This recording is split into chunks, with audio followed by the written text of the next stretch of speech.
The advantage that you guys have with your XR, with like the Apple Vision Pro, where not only do you have a headset and you're immersed, you can also see your hands. Yes. I think that's yes. so cool because then people can actually see what they're doing.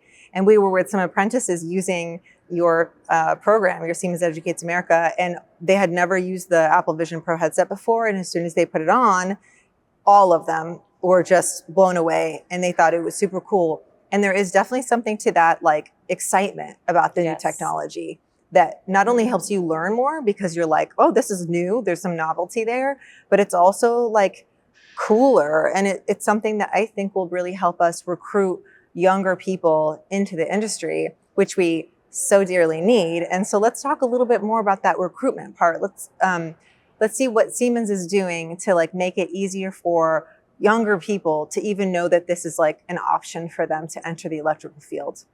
Thankfully, we have some great partners, Education XR being one of them. That's how we are enabled to build XR content and publish it across multiple devices. You can access it from anything. I think that's a really big step in the right direction when we talk about the recruitment.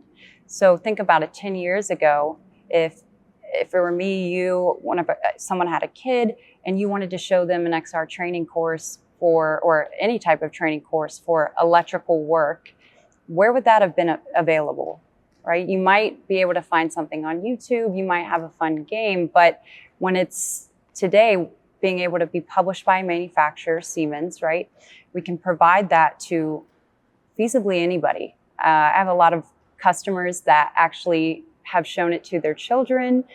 And, back then, when I was a kid, I would have never been introduced to the industry at that age. But now we can start introducing this career path, this wonderful career path, to people when they're 5 years old, 6 years old, 7 years old, whenever they have a device. So 1, the accessibility. 2, you don't have to have access to a lab. You don't have to have access to this computing machine. You can do it on your mobile device that most everyone has, right? So breaking down the barrier, saying wherever you are in the world, like, you don't even have to be somewhere physically. Maybe you don't have transportation, which that is a big thing we do see when we're looking at recruitment, right? A lot of young, this next generation, transportation is an issue. So how do we get the training in their hands? How do we give them that same lab-like experience without them physically having to commute somewhere?